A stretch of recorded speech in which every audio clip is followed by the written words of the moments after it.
Good morning to you too.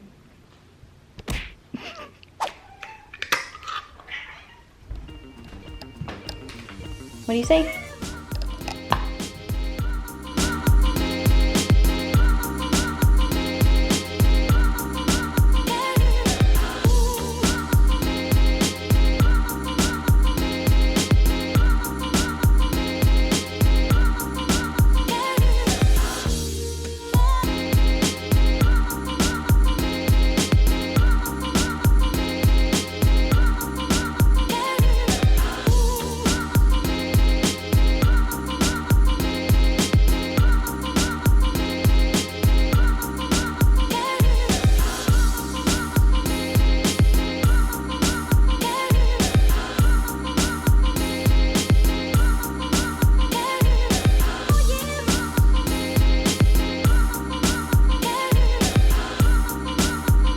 Good morning, everyone. I am starting my day today with an ice cold mud water and a nice warm sun bath. I'm getting into the summer spirit and taking advantage of what little summer I have left now that I am back in the northern hemisphere. And now that I am back and I'm getting back on track with all of my health and fitness practices that I like to implement, one of the things that I started this year that I'm getting back into is seasonal dieting. So today I'm gonna be eating a la summer, and I will take you along with me and explain why I am seasonally dieting, what that really means, what the theory and science is behind it, and then lastly, like how to eat specifically in line with summer. I have previous videos on this topic that go into winter eating and spring eating, so this is just the follow-up to that. But for now, I'm going to enjoy my fun functional morning beverage, absorb as much vitamin D as I can, and also start getting some work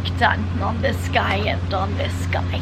One shift later. Alrighty, let's just start this video out super controversially, since I'm doing something exceedingly controversial. Laying out in the sun with no sunscreen. I get questions about this a lot, and honestly I think it deserves an entire video because I literally could be here for about an hour talking about the benefits of being in the sun and things I do to protect myself from the negative effects of the sun. Because yes, I'm aware that there are negative effects of too much sun exposure. So let me know if you guys want a full video on like the benefits of sun exposure, maybe even at different times of the day. I don't know, there's just so much to get into.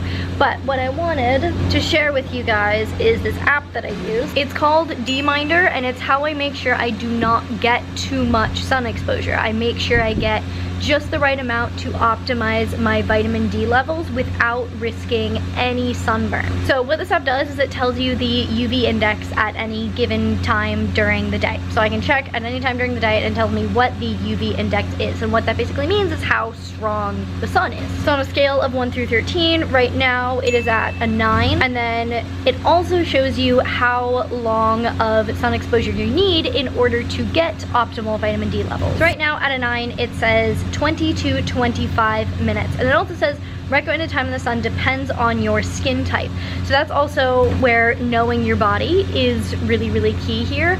I know what my body can tolerate sun-wise, and so I use what the app says as a reference and then also take into account where my body is at. So normally by like mid to late summer, if I've been doing this throughout the summer, my body can tolerate just about what it recommends. And so I would spend 20 minutes laying face down and then 20 minutes laying face up so that both sides of my body get 20 minutes of sun exposure. And I know that my body can tolerate that. If I were to push it a little bit farther than that, it might not be so good. But right now, since I haven't been in the sun like at all this summer, I'm taking it a lot easier. I'm only doing like 10 to 15 minutes on each side right now, even though I could go up to 25 according to the app. Because the thing with sun exposure and sun tolerance is you do gradually build your sun tolerance through exposure. And so if you haven't been exposed to the sun for a while, you're gonna have a lot lower tolerance than if you're getting sun exposure every single day. And then there's also a lot of ways that the standard American diet impacts our ability to tolerate the sun. If you're consuming a lot of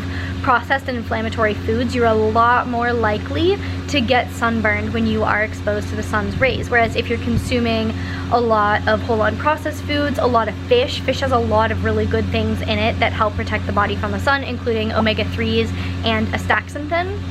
Honestly, I have no idea if I'm saying that right. But astaxanthin is essentially one of the compounds in salmon that like turns it pink. And it's a very powerful antioxidant that has also been shown to have a lot of sun protective benefits. So getting in a lot of good healthy fats, getting in a lot of strong antioxidants, like all of these things help protect your skin against sunburn and increase your skin's sun tolerance. So essentially through diet and through building up sun tolerance, through gradual increased sun exposure, you can get a lot more benefits from the sun without risking all of the potential negative side effects of too much sun exposure. But big disclaimer, you have to do it right, you have to do it smart. Like, make sure you don't get a sunburn. Getting a sunburn is one of the worst things you can do for your body. So if you do want to start getting in the sun to get a lot of benefits of the sun, be careful, do your research. Maybe I'll do a whole video about it in the future. Be careful, don't burn. Hi, you wanna hang out? Alrighty, sun time is over and now it's breakfast time. Let's go make a summer breakfast.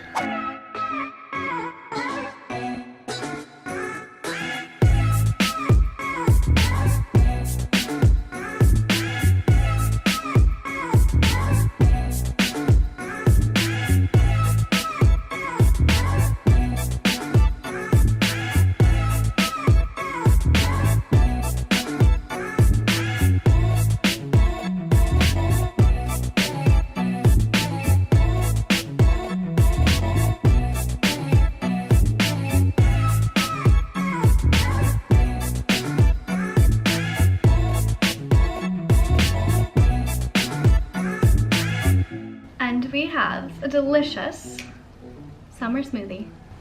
Honestly, no smoothie will ever top my chocolate frosty smoothie bowl, but this is still pretty good. It's packed with fruits, it's packed with omega-3s and healthy fats. I even got a little bit of protein in there. It's very cooling, but before we get into all of the things to incorporate during summer into your diet and like what to eliminate, let's talk about why one might consider doing this. If you've already seen my previous videos about seasonal dieting, you're gonna know all of this already, so feel free to skip ahead. But if you haven't seen it, let me give you some fun facts. The reason someone might consider varying their diet with the season, so essentially changing kind of what you center your diet around every 4 months, is that change is what causes adaptation. You have to change something in order to force your body to adapt to it. And usually when the body's adapting to something, especially dietary shifts like this, it is a positive adaptation. For example, when you're switching diets, you are forcing your body to adapt to this new dietary pattern. And this causes your body to make a lot of positive changes, particularly hormonally. It causes a temporary rise in growth hormone and norepinephrine, which are both very anti-inflammatory. It also drives hormones that benefit your brain, your body, your cells. It can help balance dopamine and serotonin. And this is why you so often see people who like try a new diet and then they swear by it because they saw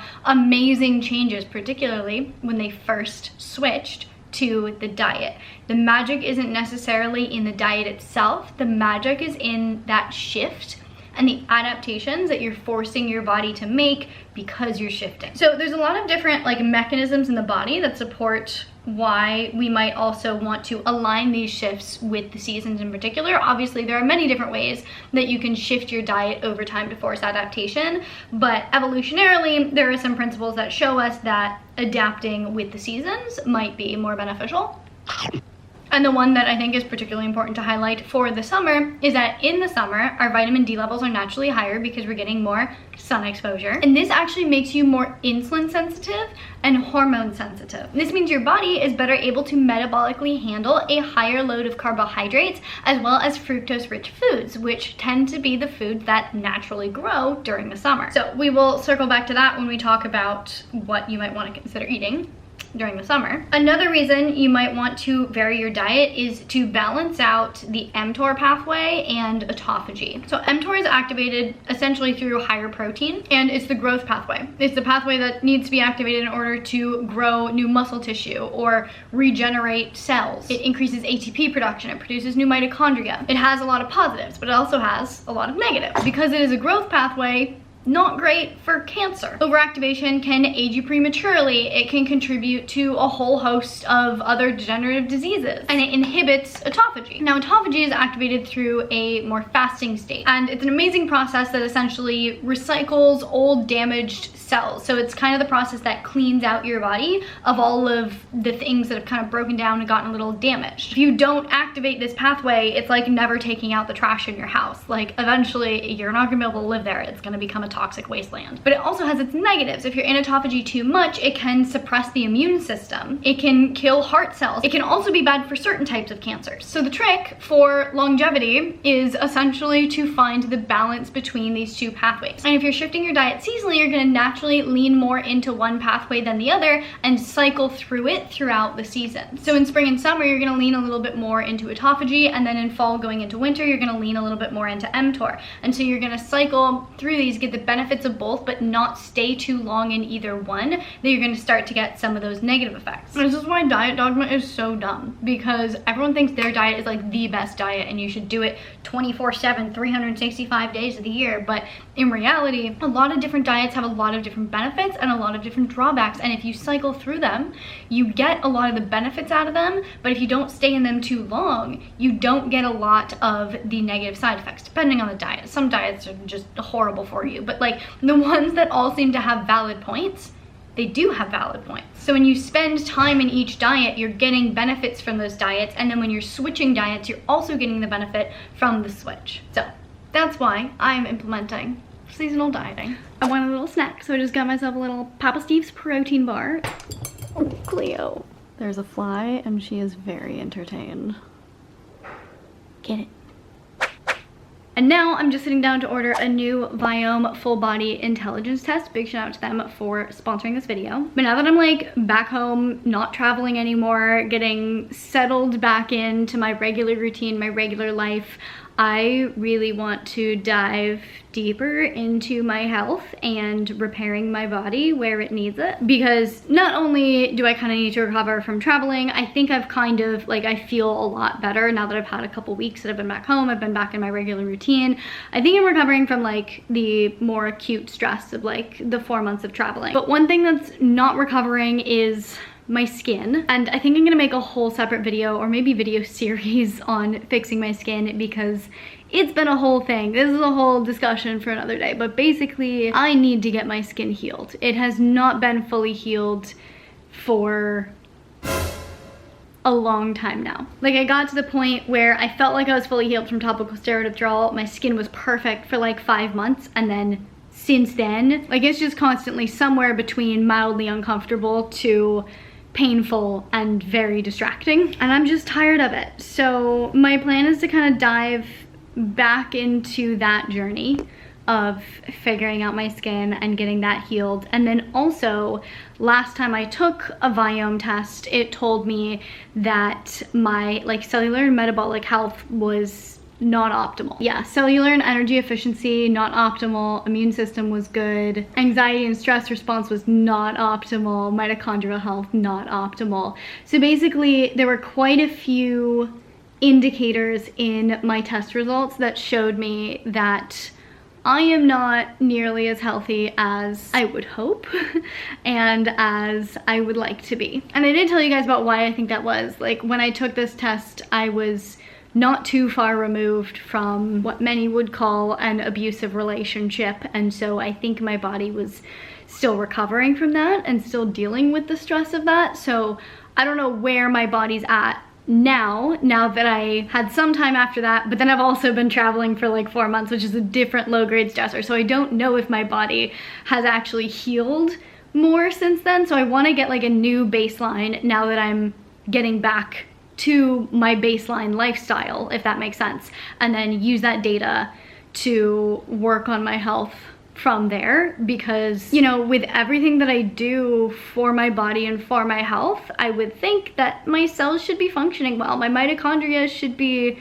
happy, and the fact that they're not, or at least weren't last time I took the test, it makes me think there's maybe something else underlying, something going on. But I think I took the test back in like February, so things have changed. Hopefully my body has changed a bit, hopefully it's healed, I don't know, but I want to find out. I want to have the data so that I know know what I'm really working with and what I really need to specifically focus on and work on to get myself to optimal health. For those of you who don't know, Viome does at-home gut and health testing. So if you want to test your gut health, you send in a little stool sample. If you want to test your whole body health, you do your stool sample, saliva, and blood. And instead of 16S sequencing, which is what a lot of other companies use that run tests like this, they do metatranscriptome sequencing, which is much more accurate and much more reliable. They also use mRNA technology to analyze your results and then give you over 50 different health scores that give you like a full breakdown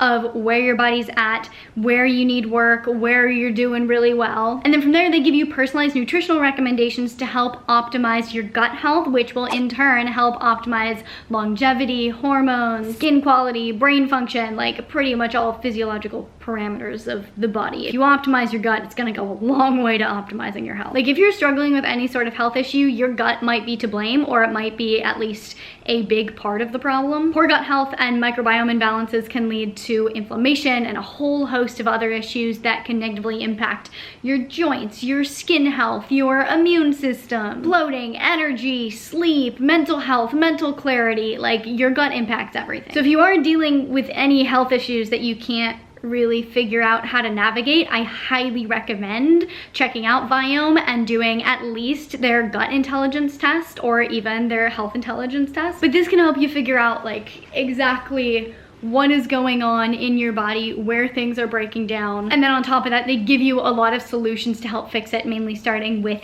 your diet, which is a core part of gut health for I think obvious reasons. And they make it super simple. They ship the test straight to your door. You can do it very easily at home. It comes with a whole pack of step-by-step instructions that make it very clear what to do. And then you ship it back for free. Their CIA certified labs analyze your results. And then with the gut intelligence test in particular, you get 20 different integrative health scores that tell you everything from the gut lining health to your metabolic fitness to the inflammatory activity going on in your gut. Like it gives you a full picture of what's going on in your gut. And then in addition to the scores, they give you a bunch of very specific nutrition recommendations, foods to add in more of, foods to limit, and foods to avoid entirely. So here's some of my results from last time. Like you can see, I should avoid apples. I should eat a lot of artichoke, which I've actually been doing a lot lately. I should avoid asparagus, which honestly kind of makes me happy because I really don't like it. I can enjoy avocados, etc., etc. So it breaks down all of these different foods and shows you why they're either good for your gut health or are going to exacerbate any ongoing gut issues that you have. If any of you have persistent chronic health issues, especially where you don't really know the root cause, you know how incredibly frustrating and disheartening it can be to be trying a bunch of different things and not really seeing any progress or results, or you think you see results and then everything turns around and you flare again. Like it's not fun to go through those kind of things. It's not fun to have gut issues, constant bloating. It's not fun to have issues with your energy. It's not fun to have issues with your hormones. It's not fun to have issues with your mood. Getting to the root cause and healing it can make a world of difference in your ability to like experience and enjoy life. And one of the best ways to start getting to the root cause is to get the data of like what's actually going on in your body. So if you are going through any sort of health issues, like don't let your gut health keep you from living your best life. You really have to take control of your health because no one else is gonna do that for you. So if you wanna get that baseline data, if you wanna get the information of what is actually going on in your body, I highly, highly, highly recommend ordering a Viome test. And as a special offer to you guys, Viome is offering $110 off of your test. So you can go to tryviome.com/MissFitAndNerdy and use the code FitAndNerdy110. I'll also leave a link down in the description box below. Go check it out. Cannot recommend enough. And once I do the test and I get my new results, I will share it with you guys. I'm off for a little pre-dinner walk, so let's chat about how to actually eat for summer, the principles that I am implementing for the remainder of this summer to follow for my diet. The main thing is kind of what I mentioned earlier, the fact that increased vitamin D exposure and increased vitamin D levels means you're gonna have a much higher tolerance for carbs. So summer is going to be the highest carb intake of the year, leaning on lots of fruits, lots of higher carb vegetables, less so on the grains, not like no grains, but grains are harvested more in the fall and not really harvested in the summer. So even though it is higher carb, the carb sources are more from things like fruits, vegetables, and legumes. And then coincidentally, or probably not so coincidentally, we are more active in the summer and it is hotter in the summer, and nature gives us much more cooling and water-rich foods. Foods like watermelon, berries, cucumbers, peaches, corn. So summer is more carb dense. It's also less animal product dense. My dinner is, I think, yeah, fully plants today. So today I'm actually eating like 100% plants. That isn't to say that that is my plan for all of summer, but my plan is to eat more plant-based. So like basing my meals around plants rather than in the winter being much more animal-based. So I am still gonna include animal products, but I just won't be basing my meals around them as much. Like I've been back home for almost 3 weeks now and I have not bought eggs. Like eggs are a staple for me for breakfast in the fall and the winter and even the spring, but they're gonna be much less of a staple during this summer season. I'm really prioritizing fish and seafood. I'm sticking more like Mediterranean diet-esque, but then also incorporating some chicken. I'm not like not eating beef, but I'm eating significantly less beef. So my protein intake is probably going to go down quite a lot. I'm gonna make sure it doesn't dip way too low, but coincidentally with my training I am going to be lifting a lot less and prioritizing a lot more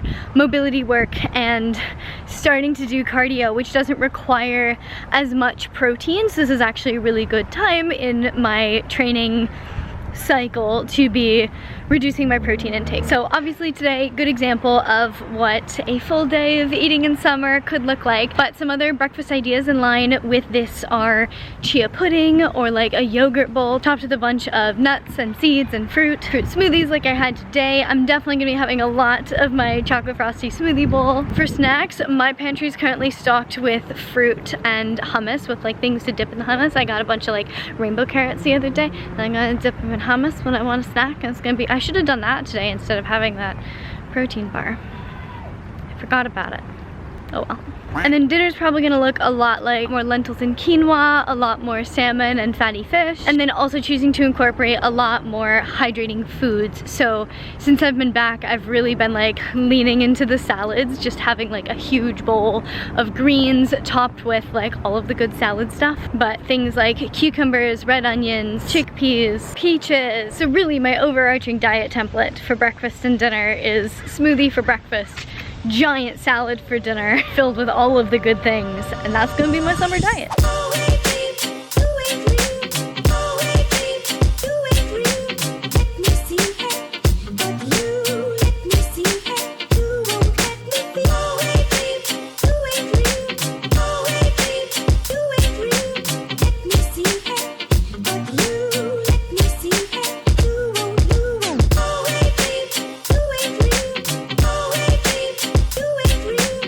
I think this may just be one of my greatest creations to date. This is certainly going to be a staple in my rotation, at least for the rest of summer. I call this a Greek-inspired pesto pasta salad, and this is freaking delicious. Holy moly, I'm very happy. I had a kombucha with dinner, completely forgot to film that, and then for dessert, I ate an entire bar of Who Kitchen chocolate because it is delicious, not because it has literally anything to do with summer eating. I mean, technically cacao is a fruit, right? I'm just kidding, I don't need to justify it. It was just really good. But now, other than drinking more water and possibly making some tea, maybe. It's kind of hot, I don't really want hot tea. Oh, you know what I'll do? I'm gonna get some water and have a little molecular hydrogen for funsies, also because it's a very powerful antioxidant and apparently it's benefits for the skin.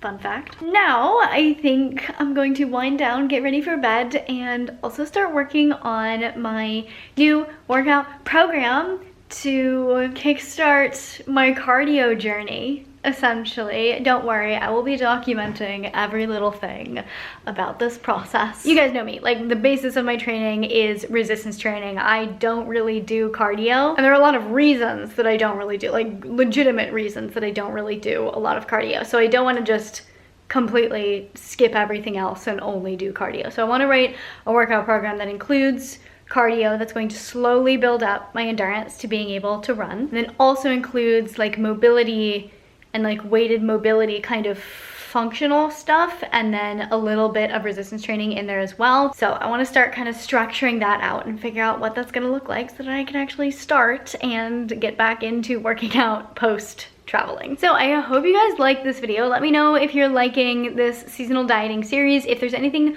more that you want to know about seasonal dieting, I'd love to dive in and do more research and share with you what I find. So if you have any questions, comments, thoughts, ideas, leave them in the comments. Make sure you do check out Viome, again linked in the description. Use my code FitAndNerdy110 to get yourself $110 off. And if you like this video, please give it a big thumbs up. It really does support me and my channel. I really genuinely appreciate it. Please share this video with your friends, your family, your gym buddies. If you want to see more content from me all about health and fitness, you can check it out over here. To see future videos, make sure you hit that subscribe button, hit the little notification bell so you get notified when I post a video, and I will see you very soon. Bye!